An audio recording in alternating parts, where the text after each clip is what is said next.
नमस्कार, आप देख रहे हैं प्राइम न्यूज। मैं हूं राजेश कुमार। वक्त बड़ी बहस का है। उत्तर प्रदेश में जिला पंचायत में दमदार प्रदर्शन के बाद यूपी की बीजेपी सरकार अब राज्य में ब्लॉक प्रमुख के चुनाव कराने की तैयारी में जुट गई है। इसके लिए यूपी के राज्य निर्वाचन आयुक्त की तरफ से तारीख का ऐलान भी कर दिया गया और राज्य निर्वाचन आयुक्त की तरफ से उत्तर प्रदेश के सभी जिलों में 826 पदों पर ब्लॉक प्रमुख के चुनाव के लिए तारीख का चयन कर लिया गया है। तय की गई तारीख के मुताबिक 8 जुलाई को ब्लॉक प्रमुख पद के लिए सभी उम्मीदवार सुबह 11 बजे से दोपहर 3 बजे तक नामांकन पत्र दाखिल कर सकेंगे।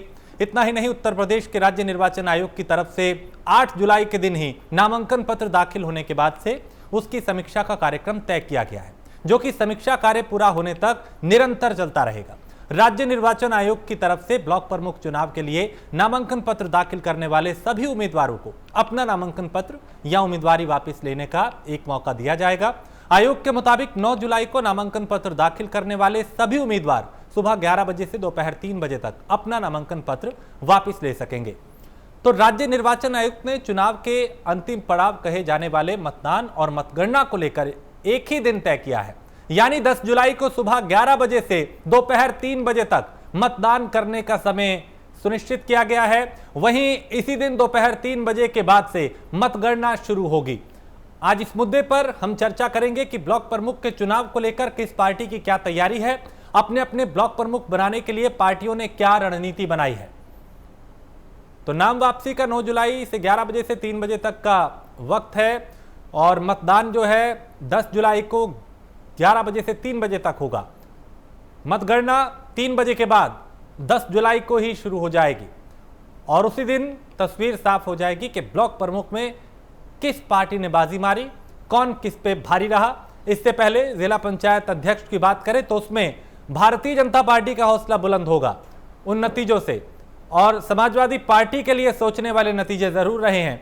अब आगे किस तरीके की रणनीति रहेगी, क्या उसमें अपनाया जाएगा, क्या किया जाएगा, ये जरूर सोचने वाली बात होगी। हर पार्टी की अपनी नई तैयारी है, नई रणनीति है। देखना होगा कौन किस पे भारी पड़ता है और कौन किस पर किस रणनीति के तहत यहां पे कौन किसे शिकस्त देता है। तो अब विधानसभा चुनाव से पहले जो ये चुनाव हैं वो भी अपने आप में काफी मायने रखते हैं।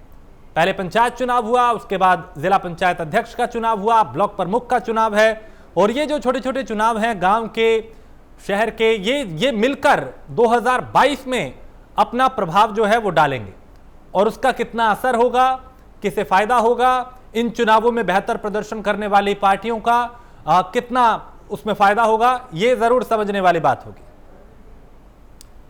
तो इसी मुद्दे पे आज हम चर्चा करेंगे। हमारे साथ एक वरिष्ठ पैनल जुड़ चुका है जिसमें संजय चौधरी हैं, प्रवक्ता भारतीय जनता पार्टी से, जावेद अहमद हैं, प्रवक्ता कांग्रेस से, राज्यपाल कश्यप हैं, प्रवक्ता समाजवादी पार्टी के, और डॉक्टर सूर्य प्रकाश पांडे हैं, राजनीतिक विश्लेषक हैं। सबसे पहले संजय चौधरी, मैं आपके पास आऊंगा क्योंकि हमने अभी देखा हाल ही में जो जिला पंचायत अध्यक्ष का चुनाव था वो आपके फेवर में रहा। जाहिर है पार्टी का मनोबल उससे बढ़ा होगा। संजय जी, आप सुन पा रहे हैं क्या? संजय जी तक मेरी अभी आवाज नहीं जा रही। आवाज ठीक है, मैं दोबारा आता हूं संजय जी आपके पास। अभी हम राज्यपाल जी के पास चलेंगे, समाजवादी पार्टी के प्रवक्ता है। राज्यपाल जी, अब क्या तैयारी है? क्योंकि अभी हमने देखा जो जिला पंचायत अध्यक्ष का चुनाव था उसमें आप लोग वैसा प्रदर्शन नहीं कर पाए जैसी उम्मीद थी। अब ब्लॉक प्रमुख के लिए क्या रणनीति, क्या तैयारी?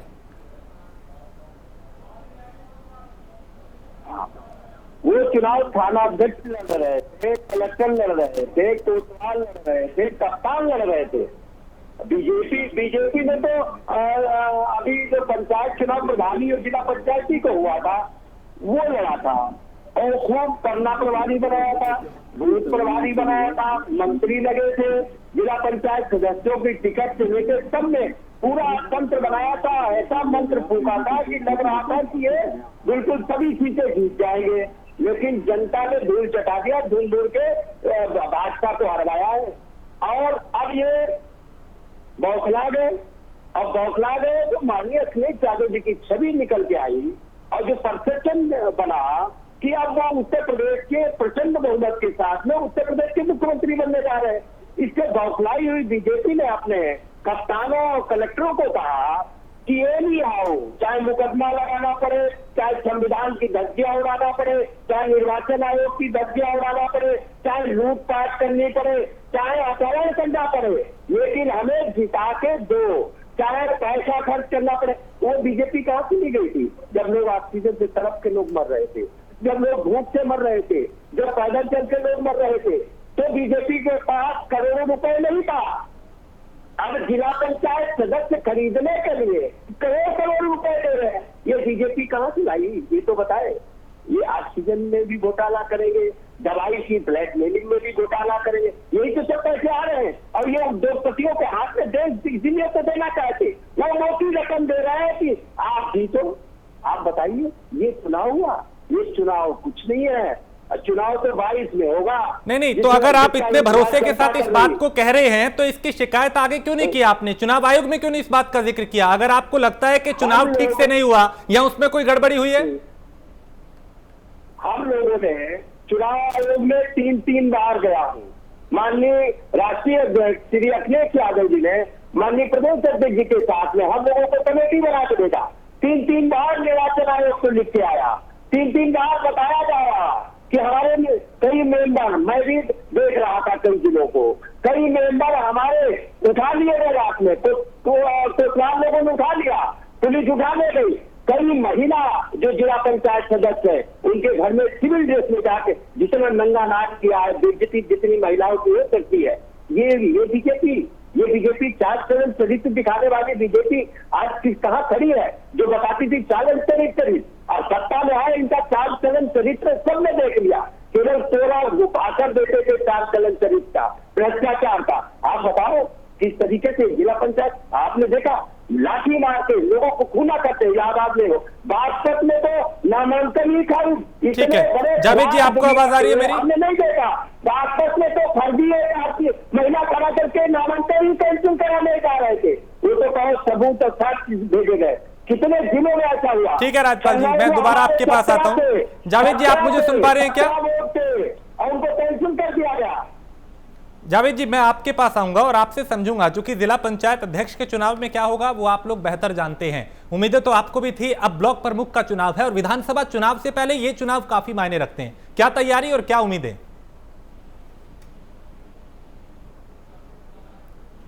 जावेद आप सुन पा रहे हैं मुझे? मेरी आवाज जावेद जी के पास अभी नहीं जा पा रही। संजय चौधरी आप सुन पा रहे हैं मुझे? मेरे पास संजय जी अभी हमने समाजवादी पार्टी के प्रवक्ता से बात की, वो कह रहे हैं कि चुनाव ठीक तरीके से नहीं हुआ, उसमें धनबल का प्रयोग किया गया है। ये जो भी हाल ही में जिला पंचायत अध्यक्ष का चुनाव आपके पक्ष में गया है, उस चुनाव को लेकर सवाल उठाए जा रहे हैं। देखिए, ये तो कई सालों से विपक्षी दलों का एक चुनाव हारने के बाद स्वाभाविक रूप से जो रिएक्शन है वो आता है। ईवीएम से चुनाव होता है तो वो कहते हैं कि ईवीएम खराब है, बैलेट पेपर से चुनाव होता है तो कहते हैं कि इसमें गड़बड़ की गई है। आप पहले देखिए, 14 का लोकसभा चुनाव, 17 का विधानसभा का चुनाव, 19 का लोकसभा का चुनाव, उसके पहले उत्तर प्रदेश में लोकल बॉडीज का इलेक्शन, ये सारे इलेक्शंस के जो परिणाम जब आते हैं तो विपक्षी दल इस प्रकार की भूमिका बनाते हैं कि इस चुनाव में ये गड़बड़ हुई, उस चुनाव में वो गड़बड़ हुई। वास्तव में हार के बाद उन्हें अपने हार के कारणों का पता लगाना चाहिए। और सबसे बड़ी बात है कि जब तक जनता के बीच में नहीं जाएंगे, जनता की बात नहीं सुनेंगे, केवल एसी कमरे में बैठ जाना, ट्वीट खेलना, ट्वीट को रीट्वीट करना, इससे राजनीति और परिणाम नहीं निकला करते। मेरा विपक्ष के मित्रों से यही आग्रह है कि कृपया इन परिणामों को सकारात्मक आधार पर लीजिए और जो डायरेक्ट इलेक्शन हुए हैं उसमें आप हारे हैं, उन्हें स्वीकार करने के साथ अपनी गलतियों पर काम कीजिए, जनता के बीच में जाइए, और अगर आप जाएंगे तभी आप बेहतर कर पाएंगे। केवल एसी रूम में बैठकर ट्वीट कर देने से जनता आपके साथ नहीं आने वाली है। उत्तर प्रदेश में विकास जिस तरह से नीचे तक पहुंचा है, ये उसका असर है। देखिए, जब विकास आदमी की पास पहुंच जाता है, उसकी आंखों के सामने दिखता है, तब उसे लगता है विकास हो रहा है। उसे लगता है कि नरेंद्र मोदी जब कहते हैं कि 2000 रुपया हर 3 महीने में आपके खाते में आएगा, तो जाके देखता है कि 2000 का 2000 रुपया उसके खाते में आता है। पहली बार ऐसा हो रहा है कि भ्रष्टाचार से मुक्त होकर एक चवन्नी की भी कटिंग हुए बिना भारतीय जनता पार्टी की सरकार के काम उसके पास पहुंच रहे हैं। चाहे वो प्रधानमंत्री आवास योजना हो, शौचालय की योजना हो, उज्ज्वला योजना हो, गांव गांव बिजली पहुंचाने की योजना हो, और अब हर गांव तक जल पहुंचाने की योजना हो। ये जब एकदम उसके आंखों के सामने पहुंचती है, वो जो विकास को अपने दरवाजे पर आया हुआ देखता है, तब उसे लगता है कि वास्तव में एक ऐसी सरकार आई है प्रदेश में भी और केंद्र में भी जो वास्तव में उसके लिए काम कर रही है। ठीक। और इसमें कोई भी कटिंग, कोई भी बदलाव, कोई भी छेड़छाड़ ना कोई राजनेता कर सकता है, ना कोई आईएएस कर सकता है, ना कोई पीसीएस कर सकता है। उत्तर प्रदेश में नहीं, पूरे देश में समस्या थी, यूरिया खाद के लिए लोग मारे जाते थे, किसानों पर लाठीचार्ज होते थे, लेकिन यूरिया के संकट को भी दूर किया गया। तो जो प्राइमरी प्रॉब्लम्स हैं उसके लिए सरकार ने लगातार काम किया, और उस कामों के परिणामों का सकारात्मक असर यह है कि जनता ने भारतीय जनता पार्टी को लगातार जीत दी है। ठीक है। ये जो फ्रस्ट्रेशन है, हाँ। ये इन विपक्षी दलों यानी आप का ये है, कह रहे हैं कि जो काम किया है उस आधार पर जनता ने मोहर लगाई है। जावेद अहमद, आप लोगों की क्या तैयारी है? क्योंकि जिला पंचायत अध्यक्ष के चुनाव में जो प्रदर्शन पार्टी का रहा है कांग्रेस का, वो बखूबी सब जानते हैं। अब आगे ब्लॉक प्रमुख का चुनाव है, क्या तैयारी है आप लोगों की? देखिए राजेश, बहुत स्पष्ट सी बात है। अभी हम अपने भाजपा के मित्र की बात को सुन रहे थे, आपके सवालों को भी देख रहे हैं। जब किसी के पास नंबर नहीं है तो ये विजय श्री का वरण कौन लोग कैसे कर रहे हैं?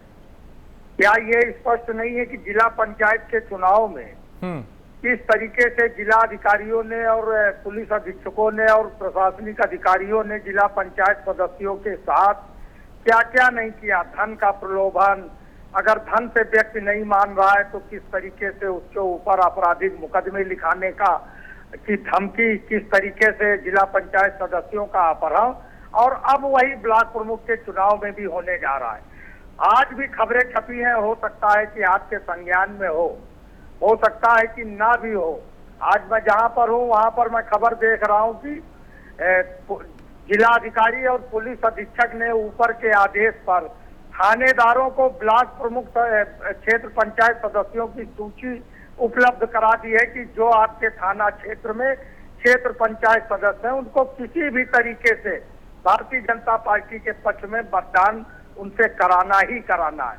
जहां इस तरीके की स्थितियां हो, गुंडा तंत्र हावी हो गया हो लोकतंत्र को समाप्त करने की लगातार कुत्सित प्रयास किए जा रहे हो, जहां संवैधानिक संस्थाओं के साथ दुर्व्यवहार किया जा रहा हो, उसको मजबूर किया जा रहा हो अपने पक्ष में काम करने के लिए, वहां अब ये क्षेत्र पंचायत प्रमुख के चुनाव अब बेईमानी हो चुके हैं। इसका कोई बहुत महत्व नहीं रह गया है। बहुत सीधी सी बात है कि जो भ्रष्टाचार मुक्त हो गया, कहाँ भ्रष्टाचार मुक्त हो गया? राजस्थान और मध्य प्रदेश की सरकार की सिफारिश पर जिस फर्म के खिलाफ सीबीआई की जांच चल रही है, उसको उत्तर प्रदेश में पिछले माह एम्बुलेंस सेवाएं प्रदान करने का अधिकार दे दिया गया। दो राज्यों में जिसके खिलाफ सीबीआई की जांच है, जो ब्लैक लिस्टेड फर्म है, उसको आपने उत्तर प्रदेश में काम दे दिया है।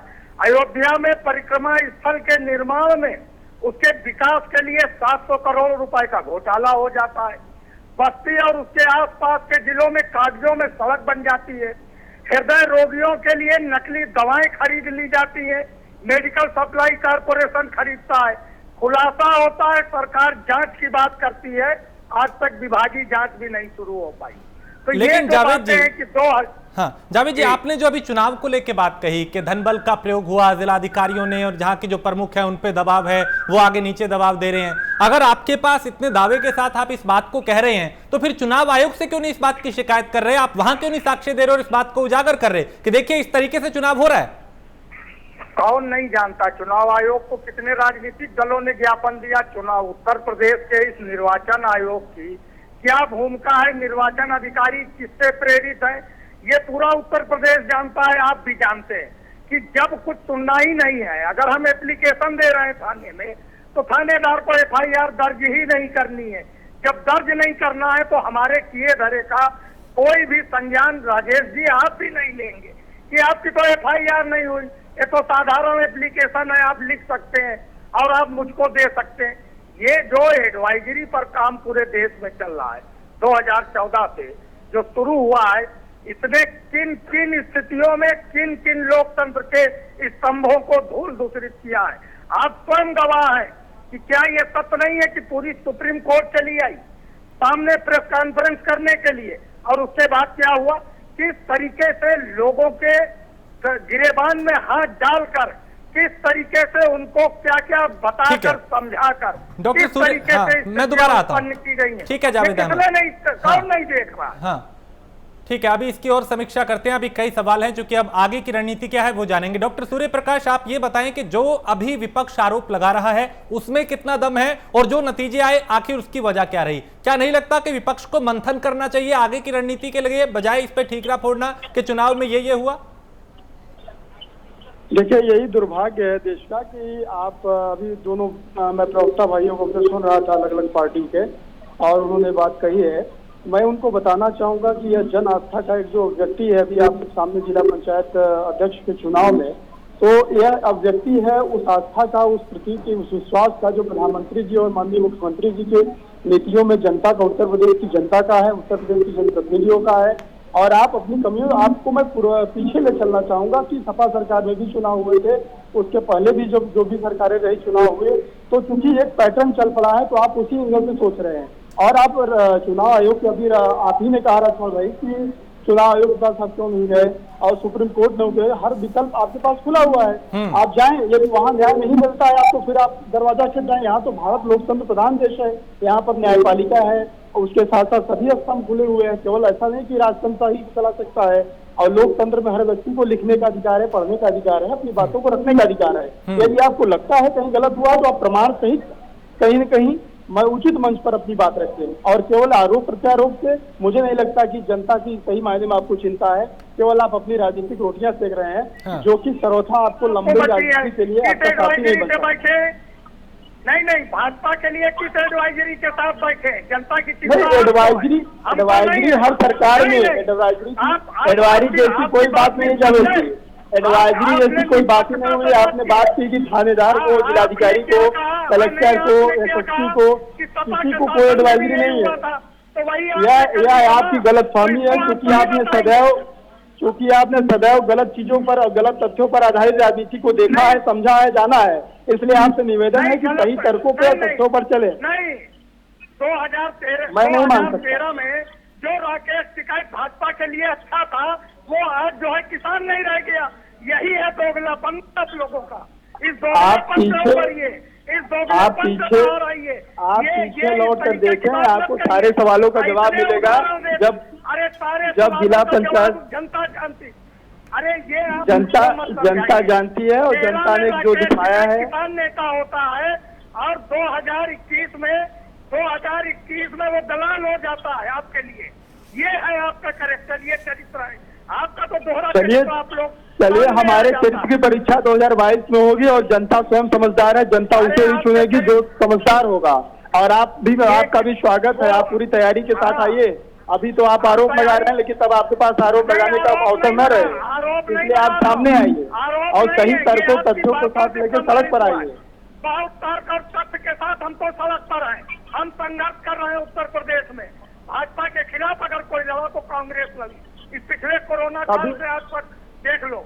देखिए, यह प्रदेश और देश सबका है, सभी का स्वागत है। जिसके अंदर जितना, जब सरकार ने हाथ खड़े कर दिए, लोकतंत्र की पूरी व्यवस्था को किस तरीके से खंड खंड किया, इस पर आपका ध्यान नहीं गया।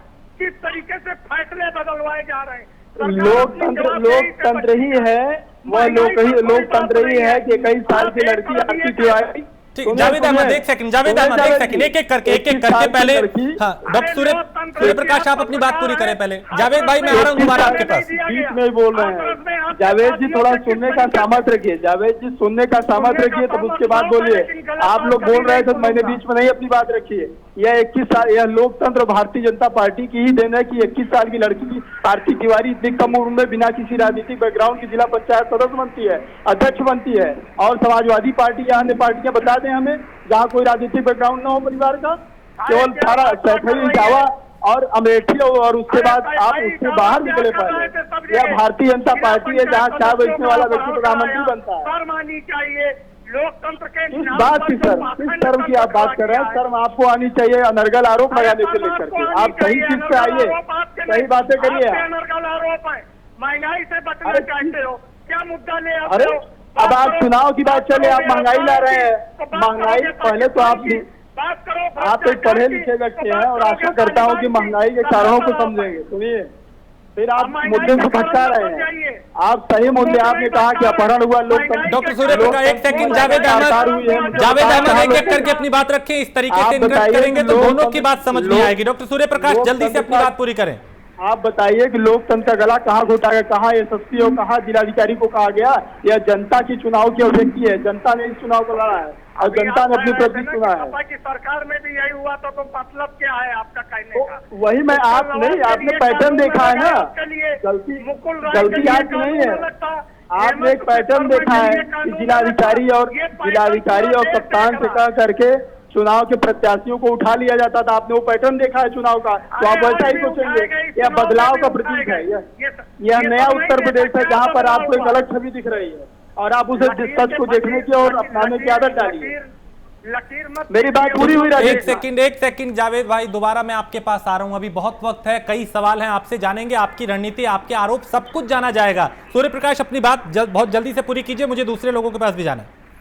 मेरी बात राजेश भाई पूरी हो चुकी है। मैंने यही कहा, यह जनता ने चुनाव लड़ा है और जनता की विजय है। उत्तर प्रदेश सरकार की नीतियों, माननीय मुख्यमंत्री जी की नीतियों और वहाँ के जनप्रतिनिधियों, शासक माननीय प्रधानमंत्री जी ने जो अंतिम व्यक्ति, जो दीनदयाल उपाध्याय, जैसा कि आज श्यामा प्रसाद मुखर्जी जी का जन्मतिथि भी है, मतलब जयंती भी है, और उस दिन, इस महान दिन में मैं बताना चाहूंगा कि अंतिम व्यक्ति को ध्यान रख करके जो राष्ट्र में किया गया विकास है, प्रदेश की 22 करोड़ जनसंख्या को लेकर के जो लक्षित रख करके जो उनकी नीतियां रही है, यह उसकी विजय है। किसी एक की विजय नहीं है, भारतीय जनता पार्टी की विजय है और ऐसे शक्तियों की विजय है जो नीचे से शुरू होती है, अपितु ऊपर से नहीं शुरू होती, न थोपी जाती है बल्कि चुनी जाती है। ठीक है राजपाल जी, आप ये बताएं कि जिला पंचायत अध्यक्ष के चुनाव के बाद जाहिर है समाजवादी पार्टी में निराशा है, लेकिन अब ब्लॉक प्रमुख को लेके आप लोग नई रणनीति बना रहे हैं, क्योंकि जो रणनीति उसमें रही वो तो फेल रही है। अब आगे क्या नई रणनीति होगी पार्टी की? जिला पंचायत अध्यक्ष के हमारे लिए बीजेपी ने और अच्छा कर दिया। इनके चरित्र का, जिस तरीके से इन्होंने अपहरण किया है, ये लोकतंत्र का जिस तरीके से चुनाव में अपराध और गुंडाई की है, इनका चरित्र सामने आ गया, जनता देख रही है। और जो सूर्य प्रकाश जी बता रहे थे, ये जनता में तो आप हार चुके हो, क्योंकि बीजेपी के प्रवक्ता हो, आप तो यही बोलोगे ना, जनता जीती, और जनता में तो आप हार चुके हो, क्योंकि जनता में चुनाव हुआ था प्रधानी का, जिला पीडीसी और जिला पंचायत सदस्यों का। हमारे पास सूची रखी है, जिस तरीके से बता रहे थे कि इनके मेंबर जीते हैं, ये बीजेपी के और समाजवादी पार्टी के और जितने भी दल है, सबकी सूची मेरे पास रखी है। अगर कंफर्म करना हो तो पता लग जाएगा, अपने जिले में बात कर लो कितने आपके बीजेपी समाजवादी पार्टी के सबसे ज्यादा जीते हैं। दूसरी बात, ये इनका चरित्र उजागर हो गया, और जनता का चुनाव तो 22 में होगा। ये डेलीगेट का चुनाव है, ये बार-बार कह रहे जनता का चुनाव, ये जनता का चुनाव नहीं था। जनता का चुनाव प्रधानी, बीडीसी, जिला पंचायत सदस्य का था, ये डेलीगेट का चुनाव है। और डेलीगेट के चुनाव में खूब गुंडाई की बीजेपी ने, और मुख्यमंत्री जी इसी के लिए पहचाने भी जाते हैं, कोई नई बात नहीं। उनकी भाषा शैली सदन से लेकर सड़क तक और सब जगह उनकी भाषा शैली प्रदर्शन। एक चीज और एक चीज कहना चाहता हूँ, ये अंतिम व्यक्ति, इन्होंने तो व्यक्तियों की अंतिम यात्रा से भी रामनामी दुपट्टा लूट लिया, कफन लूट लिया। आप बताओ, ये तो अंतिम व्यक्ति ने जो भगवान राम के नाम पे चंदा दिया था, उसका भी बंदा गायब कर रहे। अब इनसे गंदा आदमी, इनसे ज्यादा चरित्रहीन आदमी नहीं धरती पे होगा। भगवान राम की आस्था रखने वाले अंतिम आवाज दे दिया इन्होंने। अरे निषादों का मछुआ आवाज मिलता था, माननीय अखिलेश यादव जी देते थे, वो कहाँ चला गया? चलिए अभी आगे और जानेंगे कि आखिर आगे अब आप लोगों की क्या रणनीति है, क्योंकि पिछले मुद्दों को अगर काट के आपको लगता है कि आगे बेहतर प्रदर्शन होगा, तो ये कहीं ना कहीं एक सोचने वाला मुद्दा जरूर रहेगा। तो ब्लॉक प्रमुख के चुनाव को लेकर अब पार्टियों की क्या रणनीति है, क्या तैयारी है, इसको लेकर प्राइम न्यूज पे लगातार हम चर्चा कर रहे हैं। एक वरिष्ठ पैनल हमारे साथ है और हम ये जानने और समझने की कोशिश कर रहे हैं कि किस पार्टी की क्या तैयारी है। समाजवादी पार्टी के प्रवक्ता भी हैं, बीजेपी पार्टी के प्रवक्ता भी हैं, कांग्रेस प्रवक्ता भी हैं और राजनीतिक विश्लेषक भी हैं। भारतीय जनता पार्टी के प्रवक्ता का रुख करेंगे, संजय चौधरी हैं। संजय जी, विपक्ष लगातार आप पे आरोप लगा रहा है। हमने पहले भी आपसे पूछा था और एक बार फिर जब दूसरे राउंड में सवाल हुए तो उसके जवाब में भी यही आया कि धन बल का प्रयोग किया जा रहा है, लोगों को डराया जा रहा है, अधिकारियों पर दबाव बनाया जा रहा है। मैं ये जानना चाहता हूं कि इस आरोप में कितनी सच्चाई है और आगे ब्लॉक प्रमुख को लेकर भारतीय जनता पार्टी की क्या रणनीति होगी। मुझे थोड़ा सा समय दीजिएगा। विपक्षी दल अपने आरोपों में ही कितने अनैतिक हैं, आप पिछले कुछ वर्षों के इनके आरोपों को देखिए। भारतीय जनता पार्टी की उत्तर प्रदेश सरकार के ऊपर ये आरोप लगाते थे कि इस सरकार पर अफसरशाही हावी है। अफसर विधायकों की नहीं सुनते, मंत्रियों की नहीं सुनते, मुख्यमंत्री की नहीं सुनते। ये आरोप भारतीय जनता पार्टी की सरकार पर चस्पा किया था। आज यही आरोप लगा रहे हैं कि भारतीय जनता पार्टी के निर्देशन पर अधिकारी भारतीय जनता पार्टी के जैसा काम कर रहे हैं। ये जो यू टर्न है ना, 180 के एंगल पर घूम जाना, ये इनकी विश्वसनीयता पर सबसे बड़ा प्रश्न चिन्ह लगाता है। ये कहते थे कि साहब ईवीएम से चुनाव होता है तो गड़बड़ होता है, इसका ये आरोप चस्पा करते थे। बैलेट पर चुनाव हुआ, उसका परिणाम नजर आया तो ये फिर यू टर्न मार लिए। इनके आरोपों की विश्वसनीयता इनके आरोपों के बदलने के आधार पर ही तय हो जाती है कि ये कितने अनैतिक हैं। इन्होंने एक अभी आरोप लगाया कि भारतीय जनता पार्टी का चरित्र सामने आ गया है। ये एक राजनीतिक दल आरोप लगा रहा था कि चरित्र सामने आ गया है। ये वो राजनीतिक दल है जो जिसका नेता अपने पिता के भाषण में माइक छीन लेता है और बोलने नहीं देता है। वो कहता है कि आपका चरित्र सामने आ गया है। अपने चाचा को लात मार के भगा देता है, वो कहता है आपका चरित्र सामने आ गया है। जिस नेता की बात उसका पिता नहीं मान रहा है, वो कह रहा है कोरोना का टीका न लगवाओ, उसकी बात उसके परिवार में नहीं मानी जा रही है, वो हमको चरित्र बताता है। तो ऐसे चरित्र पर ज्ञान देने वालों का, जिनका उनके परिवार में ये बात नहीं मानी जा रही है, जिनकी इनकी पार्टी में ही बात नहीं मानी जा रही है, जब पंचायत के चुनाव में ये नामांकन नहीं कर पाए तो इन्होंने सबसे पहले क्या किया, जरा थोड़ा सा अगर आप देख लेंगे, इन्होंने सबसे पहले अपने जिलाध्यक्षों को निकाल के बाहर किया। भाई अगर उनकी कोई गलती नहीं की तो आपने क्यों बाहर किया? सबसे बड़ी बात है कि आपकी विश्वसनीयता संकट पे है। और क्यों है? क्योंकि आप मेहनत नहीं करना चाहते, आप जनता के बीच में नहीं जाना चाहते, जनता के सरोकारों के साथ जुड़ना नहीं चाहते। भारतीय जनता पार्टी एक ऐसी पार्टी है जो 12 महीने और 24 घंटे काम करती है। आप एक उदाहरण बता दीजिए, अखिलेश यादव, प्रियंका गांधी, सोनिया गांधी, राहुल गांधी, कोई आदमी एक साल के बीच में जनता के बीच में गया हो? आप जनता के बीच में जाएंगे नहीं, उनके कार्यक्रमों के बारे में बात नहीं करेंगे, उनके दर्दों से जुड़ेंगे नहीं, और आप चाहेंगे कि सत्ता आपको मिल जाए। आप एसी के कमरे में बैठ लिए, आपने कहा कि हमारे सबसे ज्यादा जीत गए। जीत के बाद जब परिणाम नहीं आया तो आपने कहा कि नहीं नहीं आपने बेईमानी कर ली। पहले आप कहते थे कि आपने ईवीएम सेट कर लिया। तो मेरे भाई, इस पर आप अपनी राय मत बनाओ, अपने लोगों के बीच में जाओ और जो काम कर रहे हैं कम से कम उनका ध्यान रखो आप लोग। लेकिन संजय, अब जो आगे की रणनीति है भारतीय जनता पार्टी की, चूंकि पिछले चुनाव आपके पक्ष में रहे हैं, आगे 2022 का एक बड़ा चुनाव होने वाला है, उसमें भी आप लोग दावा कर रहे हैं कि हम लौटेंगे बहुमत के साथ। लेकिन अभी ब्लॉक प्रमुख का जो चुनाव है उसमें उसको लेके कोई नई रणनीति बनाई जा रही है? देखिए, ऐसा है कि जो राजनीतिक दल लगातार सक्रिय है, वही मैं आपसे बात करता हूं। भारतीय जनता पार्टी का वार्ड अध्यक्ष उतना ही काम करता है जितना काम भारतीय जनता पार्टी के राजनीतिक दल का प्रधानमंत्री करता है। प्रधानमंत्री जितनी मेहनत करता है उतनी मेहनत योगी आदित्यनाथ करते हैं। जितनी मेहनत आदित्यनाथ करते हैं उतनी मेहनत देश का गृह मंत्री अमित शाह पार्टी के लिए करता है। पार्टी का कोई भी नुमाइंदा भले ही व्यक्ति किसी पद पर हो, किसी दायित्व पर हो, किसी कार्यक्रम में लगा हो, लेकिन वो जीतोड़ मेहनत करता है, मेहनत की पराकाष्ठा करता है, पार्टी के लिए दिन रात लगा रहता है। तो आप ऐसे राजनीतिक दल के लिए भाई जितनी भारतीय जनता पार्टी मेहनत कर रही है उसकी आधी तो मेहनत करो।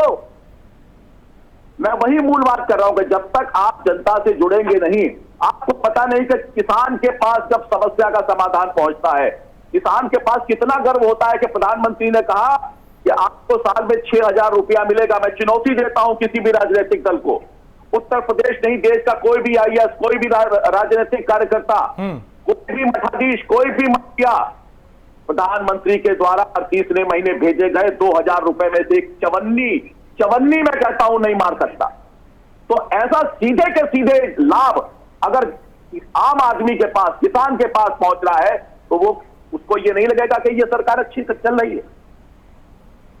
80 हजार लोगों को राशन मिल रहा है, क्या उनको नहीं लगता कि ये ऐसी सरकार है जो हमारे लिए काम नहीं कर रही? ठीक, यानी आप ये कह रहे हैं कि जो काम किया जा रहा है, जो विकास किया जा रहा है, जो फायदा लोगों को योजनाओं के माध्यम से पहुंचाया जा रहा है, उसका नतीजा है कि आज जनता आपका साथ हर चुनाव में दे रही है। ठीक है, कार्यक्रमों का, योजनाओं का लाभ भारतीय जनता पार्टी को मिल रहा है। डॉक्टर सूर्य प्रकाश, यहाँ पे विपक्ष को अब क्या रणनीति अपनाने की जरूरत है, क्योंकि विपक्ष को जो उम्मीदें थी अपने लिए वो धराशायी होती हुई दिखाई दी हैं। विधानसभा चुनाव से पहले ब्लॉक प्रमुख चुनाव में क्या कुछ करने की जरूरत है विपक्ष को?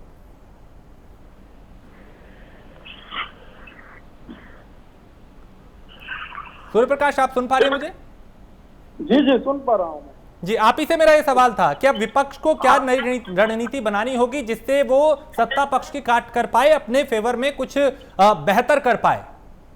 देखिए, विपक्ष के यहाँ जो भी हमारे प्रवक्तागण बैठे हैं उनके माध्यम से मैं विपक्ष के अन्य पार्टी के नेताओं से अपील करना चाहूंगा कि आप जनता के बीच जाएं और जनता के बीच रहने की आदत डालें और सही मुद्दों पर वर्कआउट करें। और उस मुद्दों को लेकर के जब आप जनहित की लड़ाई सड़क पर लड़ेंगे तो शायद जनता, हमें लगता है कि आपको भी जो एक विकल्प देगी। ऐसा नहीं है, क्योंकि इस चुनाव से पहले 2017 के पहले आपने देखा कि जो भी सरकार थी, या उससे पहले आपको मैं राजनीतिक परिप्रेक्ष्य में ले जाना चाहूंगा कि प्रत्येक सरकार में कहीं ना कहीं ऐसा नहीं मैं कह सकता कि हमारी पार्टी की सरकार है तो हम लोग पूर्ण है। आप सही मुद्दे उठाएंगे तो जिससे जनता जिसे पसंद करना चाहेगी, जनता उसके लिए स्वतंत्र है। लेकिन आपको सच जीने की, सच अपने अंदर डालने की आदत कर, लेकिन यह बहुत कठिन है राजपाल जी। हर व्यक्ति सच जानता है कि सच क्या है, लेकिन सच को अपनाना नहीं चाहता। हर व्यक्ति सच से दूर जाना चाहता। हम यहाँ बैठकर कितना भी चिल्ला लें, हमेशा हम लोग टीवी पे बात करते हैं, लेकिन उसके बाद सही मायने में जनता की अपेक्षा क्या है। क्या उज्ज्वला योजना आई तो उसमें यह पूछ करके हिंदू है, मुसलमान है, गरीब है कि वंचित है कि शोषित है, क्या विकास किया गया? अंतिम तबके के व्यक्ति को गैस सिलेंडर उपलब्ध कराया गया ताकि उसके घर में मुस्कान का एक चूल्हा जल सके और उसको एक ऐसा लाभ मिल सके कि वह जनता मतलब जनता अपने खुशी को व्यक्त कर सके समाज में। चाहे आप देखिए कि उज्ज्वला के बाद अगर शौचालय की बात करें, हमारे प्रधानमंत्री जी ने, मुख्यमंत्री जी ने, या फिर अन्य सरकार की योजनाएं हैं, बहुत योजनाएं हैं। मैं एक दो की बात उदाहरण दे रहा हूँ जो जल्दी, जैसे अभी हमारे एक मित्र ने, भारतीय जनता पार्टी के प्रवक्ता ने कहा कि संजय जी ने कि 2,000 रुपए किसानों के खाते में आ रहा है। हाँ। तो यह उनके लिए मुस्कान है, यह उनके लिए एक आशा की किरण है। क्या हम ऐसा नहीं कर सकते? विपक्ष भी ऐसा कर सकता है। विपक्ष के जो रचनात्मक स्वभाव, हम लोकतांत्रिक पार्टी है, हमारा आंतरिक लोकतंत्र भी है, वह लोकतंत्र भी है, और हमारा सबसे बड़ा ध्येय है कि दीनदयाल जी के दिखाए गए सपने अर्थात अंत्योदय और अंतिम व्यक्ति के उत्थान की बात करते हैं हम लोग, और उसी को व्यवहार में परिणत करके सबके बीच लाते हैं। तो विपक्ष को मैं कहना चाहूंगा कि आप भी जनता के बीच जाइए और उनके समस्याओं को सुनिए, नोट करिए और उस पर आगे बढ़िए और उसकी अपनी बात रखिए। सरकार ऐसा कोई आपसे बैर नहीं है, आप भी हमारे भाई हैं, लेकिन आप सही चीजों को सुझाएंगे तो उसका स्वागत रहेगा और हम सब मिलकर प्रदेश को देश का सर्वश्रेष्ठ राज्य बनाने की दिशा में अग्रसर हो पाएंगे। बिल्कुल, आपने जो बात कही है विपक्ष उसे कितनी गंभीरता से लेगा ये जरूर देखने वाली बात होगी। लेकिन राज्यपाल जी, आप लोगों की, चूंकि अब ये तो आपको मालूम है कि पंचायत चुनाव में जरूर आपके पक्ष में नतीजे रहे, लेकिन जिला पंचायत अध्यक्ष के जो नतीजे रहे हैं वो एक तरफा रहे हैं और ये बीजेपी के पक्ष में गए हैं। ऐसे में ये विधानसभा चुनाव को प्रभावित करेंगे। तो लगता नहीं कि अखिलेश यादव, जो अब तक एक छवि बनी हुई है कि बीजेपी बनाम समाजवादी पार्टी, उसमें अगर अभी उससे पहले के चुनाव में ये नतीजे आ रहे हैं तो वो चुनाव भी प्रभावित होंगे?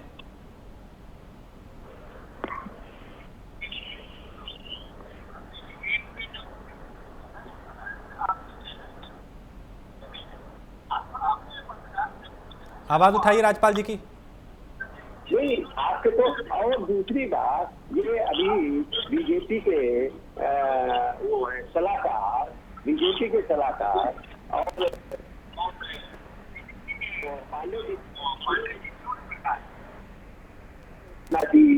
अरे उज्ज्वला योजना ये भी तो याद, वो जो गरीब व्यक्ति, अंतिम व्यक्ति 1,000 रुपए का सिलेंडर खरीद नहीं सकता, वो 1,000 का हर महीने भरवाएगा कैसे? आप ये तो बताओ। ये इसकी टेक्निक तो आपने बताई नहीं। आपने कहा कि उज्ज्वला योजना में, ये तो आपने प्राइवेट कंपनियों के माध्यम से और कंपनियों से अपना सेट कर लिया चंदा बीजेपी ने कि आप गैस सिलेंडर महंगी बेचो और गरीब जब तक रोटी खाए तब तक चंदा आता रहे। आपने फ्री कर दिया तो सिलेंडर, गरीब सिलेंडर फ्री भराएगा। आप फ्री कराओ सिलेंडर, गरीबों की चिंता है। जो 1,000 रुपए का सिलेंडर नहीं खरीद सकता, आप कलाकार हो तो चला दो, ये फ्री सिलेंडर कराओ। 2,000 रुपए दे रहे हो आप किसान सम्मान निधि, 500 रुपए वही माननीय अखिलेश यादव जी भी 6,000 रुपए समाजवादी पेंशन गरीबों को दे रहे थे, वो बंद कर दी, महिलाओं को मिल रही थी। वो आप ये बताइए, शौचालय 12,000 में शौचालय बनाया जिसमें न पानी है न पानी की टंकी है, कोई शौचालय में नहीं जा रहा। अरे शौचालय बनाओ तो अच्छा बनाओ, आवास बनाओ तो अच्छा बनाओ। माननीय अखिलेश यादव जी 3.5 लाख का आवास देते थे जिसमें सोलर पैनल भी लगा था, सारी चीजें, लोहिया आवास आज बंद हो गया। आप ये प्रधानमंत्री आवास या ये पहले तो इंदिरा आवास था, अब प्रधानमंत्री आवास हो गया, इसमें कौन सी योजना बदल दी इन्होंने? अरे बनाए होते प्रधानमंत्री का नाम बहुत बड़ा है, इनको कम से कम 5 लाख का आवास बनवाना चाहिए। नहीं, लेकिन देखिए राजपाल जी, आप जानते हैं इन बातों का जो मैसेज है वो जनता तक ठीक से नहीं जा पा रहा। जनता इन बातों को सुन के ऐसा नहीं है कि आपको वोट दे रही है या आपके साथ आ रही है, तो आपको ऐसा क्या करने की जरूरत है जिससे आप जनता को अपने साथ ला पाए? क्योंकि ये कमियां बता के कि इस योजना में ये नहीं हुआ, इससे कोई परिवर्तन होता हुआ दिखाई नहीं दे रहा। तो आपको क्या लगता है, क्या रणनीति बनानी होगी अब? उत्तर प्रदेश की जनता ने अखिलेश यादव जी का काम देखा है, उनकी कार्यशैली देखी है, उनका आचरण देखा है, उनका व्यवहार देखा है, उनकी शालीनता देखी है। उन्होंने जो भी योजनाएं लागू की, इन्होंने तो केवल घोषणा पत्र लिखा था लैपटॉप देंगे तो डाटा फ्री देंगे, लेकिन उन्होंने एक गांव गरीब किसान के बेटे को लैपटॉप देने का काम किया। उन्होंने नदियों पे, इन्होंने तो गंगा साफ करने की बात की थी, लेकिन माननीय अखिलेश यादव जी ने नदियों पे काम किया। उन्होंने चाहे गोमती रिवरफ्रंट, चाहे यमुना, चाहे बरुणा, इनके सब पे काम किया। चाहे बिल्डिंगें जो बनाई इमारतें और एक्सप्रेस वे, ये ऐसा एक्सप्रेस वे बनाया जो देश में कहीं एक्सप्रेस वे नहीं है, और 22 महीने में बनाया था। और पूर्वांचल का एक्सप्रेस वे टेंडर हो गया था, लेकिन आज 4.5 साल होने को आ गए, अभी एक्सप्रेस वे का पता नहीं। एक्सप्रेस वे जो थोड़ा बहुत बना था वो पानी में बह गया पहले। ये भ्रष्टाचार इनका योगी जी का दिखाई पड़ रहा। दूसरी बात, इमारत देखिए, ये हॉस्पिटल, कोरोना, हम तो कोरोना काल में पूरा घूमते रहे लखनऊ में, योगी जी ने कौन सा अस्पताल शिलान्यास किया, उसका उद्घाटन किया? एक भी हॉस्पिटल नहीं है। जो हॉस्पिटल बनाए वो माननीय मुलायम सिंह यादव, माननीय अखिलेश यादव जी ने बनाए, या एक्सटेंशन चाहे पीजीआई या केडीएमयू का एक्सटेंशन किया वो माननीय अखिलेश जी ने किया। कैंसर इंस्टीट्यूट इतना बड़ा बना के खड़ा कर दिया, नहीं बना। बताओ, ये तो चला तक नहीं पाए। योगी आदित्यनाथ जी के ग्रेजुएशन में 500 बेड का हॉस्पिटल बना खड़ा किया, वो तक नहीं चला पाए। तो ये बताइए, और एम्स भी बन रहा, वो माननीय अखिलेश यादव जी ने। पेट्रोल डीजल महंगाई, आप महंगाई पे तो जाइए। अरे भाई, आप राजनीतिक विश्लेषक हो, आप क्यों बीजेपी की उसमें खड़े हो? आप स्वच्छ करिए। पेट्रोल डीजल में 35 रुपए में देने की बात करते थे, आज कितना सैकड़ा 2.5 क्रॉस कर गया। आप जो सरसों का तेल है वो 200 क्रॉस कर गया। और जब गेहूं पैदा होगा किसान का तो उसका खरीदा नहीं जाएगा, धान खरीदा नहीं जाएगा। संजय चौधरी आपकी बात का जवाब दे रहे हैं राजपाल जी। संगठित लोग खरीद लेंगे और उनका भरा जाएगा। ठीक है राजपाल जी, आपकी बात का, आपके सवालों का जवाब संजय चौधरी दे रहे हैं। संजय जी। भाई मैं इनकी बात का, जो इन्होंने सारी बात कही है उसका पीछे से जवाब देना शुरू करता हूं। इन्होंने सबसे बाद में कहा कि आपने गेहूं नहीं खरीदा। आप जाइए सरकार की वेबसाइट पर देखिए, जब अखिलेश यादव जी मुख्यमंत्री थे, अरे यार आप मेरी बात सुनिए, देखिए कम से कम बात सुनना सीख। मेरे भाई, जब आप बात ही नहीं सुनोगे तो आप कैसे जवाब दे? यार सुनना सीखो। आप जनता की बात भी सुनते, आप जनता की बात भी नहीं सुनते, आप किसी की सुनते नहीं, केवल बोलते रहते हो। बोलने से क्या होता है कि आपके पिता भी आपकी बात नहीं मानते, चाचा बात नहीं मानता, भाई बात नहीं मानती, बहन बात नहीं मानती, पोती बात नहीं मानती, कोई आपकी बात मानता नहीं। अब मैं जो बता रहा हूँ उसको आप नोट करो, चेक कर लेना मेरे भाई। मैंने कहा ना चेक कर लेना यार, चेक कर लेना। अरे जनता सब जानती है। अरे यार आप में तो परंपरा आप नहीं मानते, आप सुनना नहीं चाहते, आप सुनना नहीं चाहते। अरे आप कहते हो वैक्सीन न लगवा, आप कहते हो वैक्सीन न लगवा, पुलिस जाके वैक्सीन लगवा लेते हैं। तो मेरे भाई आपकी बात तो परिवार में ही नहीं सुनी जाती, परिवार में बात नहीं सुनी जाती तो समाज में आपकी बात क्या सुनी जाएगी?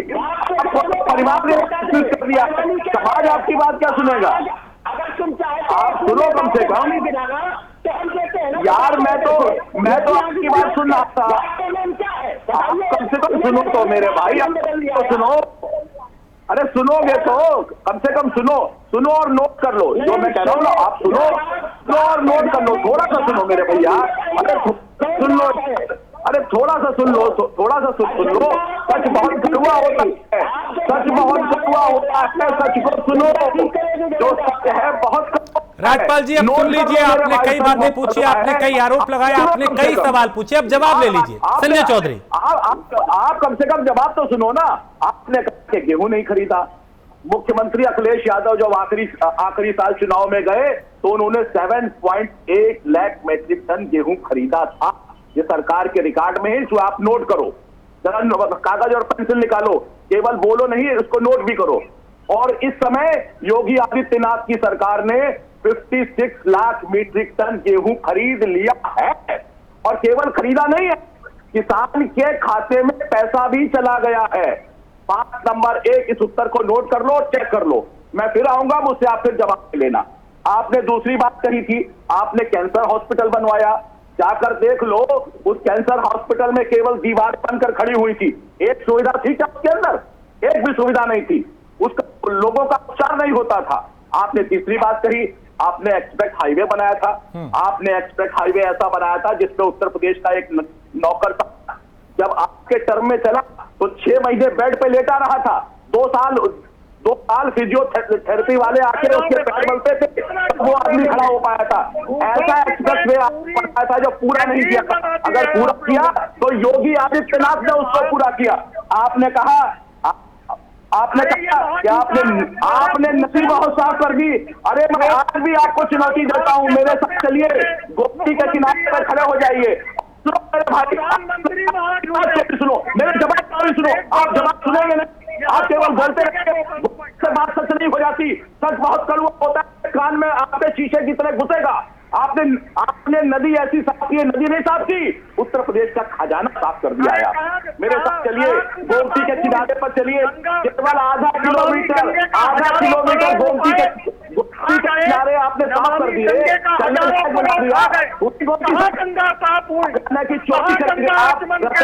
करेंगे बड़े आपने देखिए जनता के पास क्या पहुंचा। जब जनता के पास नहीं पहुंचेगा तो जनता आपको ऐसे ही बाहर करेगी, एक नहीं अनेकों चुनाव करेगी, लगातार करेगी।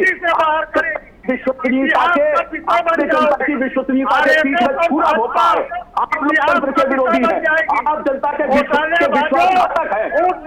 कोई अधिकार नहीं, न नैतिक, न सामाजिक, न राजनीतिक, कोई अधिकार आपके पास नहीं है। केवल नहीं सुनो, और जो सुनो उसे अन्य नेताओं को बताओ, और जाने के बाद बीच में जाओ, बिना जनता के बीच में जाओ, कोई समाधान नहीं मिलने वाला है।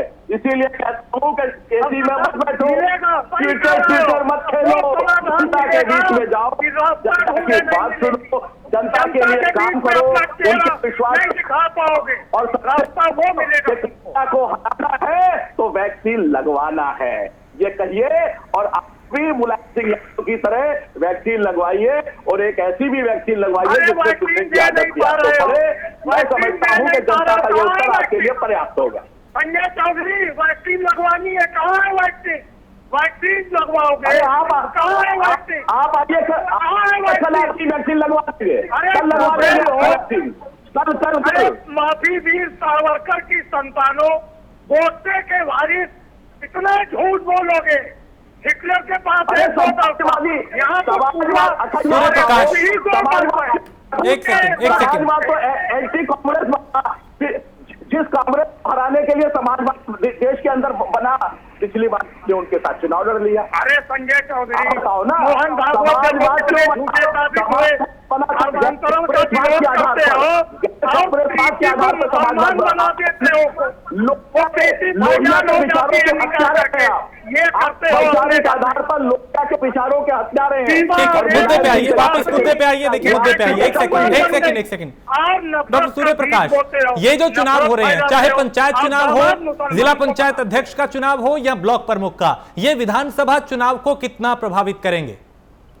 देखिए, एक बड़ा प्रभाव पड़ेगा। यह विधानसभा चुनाव का सेमीफाइनल है और सारी पार्टियों के राजनीतिक विश्लेषक के रूप में हमारे भी भाई ने कहा हमें, तो मैं यह बताना चाहूंगा कि प्रत्येक पार्टी का धर्म है कि वो आत्ममंथन करे और सही मुद्दों पर एक वर्कआउट करे।